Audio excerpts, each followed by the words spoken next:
యువత భవిష్యత్తు గురించి ఆలోచించి అనేక వేల ఉద్యోగాలు డేటా సెంటర్ వస్తే కనుక ఖచ్చితంగా వస్తాయి అని చెప్పి ఆనాడు నారా చంద్రబాబు నాయుడు గారు సంకల్పించడం జరిగింది.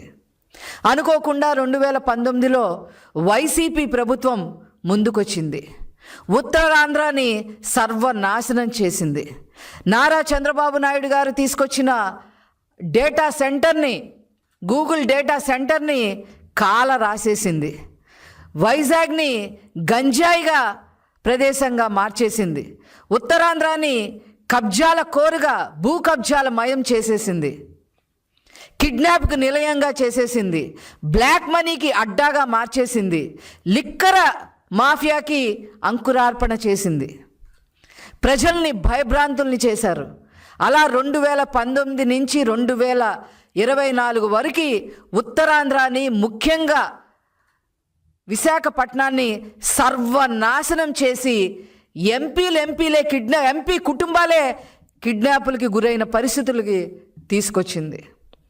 మళ్ళీ 2024లో ముఖ్యమంత్రి అయిన తర్వాత నారా చంద్రబాబు నాయుడు గారు మళ్ళీ ఉత్తరాంధ్ర బాట పట్టడం జరిగింది. ఉత్తరాంధ్రాని ఆర్థిక రాజధానిగా ఏమైనా సరే నిలబెట్టాలి అని చెప్పి సంకల్పించారు.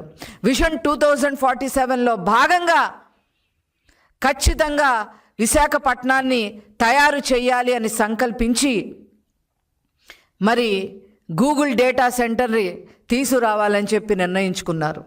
ఐటీ శాఖ అమాత్యులుగా నారా లోకేష్ గారు కఠోర శ్రమతో భయపడిన వాళ్ళని మళ్ళీ వాళ్ళకి ధైర్యం చెప్పి వైజాగ్కి ఈరోజు గూగుల్ డేటా సెంటర్ని తీసుకురావటంలో సక్సెస్ అయిన ఏకైక నాయకులు నారా లోకేష్ గారు. 600 ఎకరాలు భూమిని కేటాయించడానికి మరి ముందుకొచ్చారు.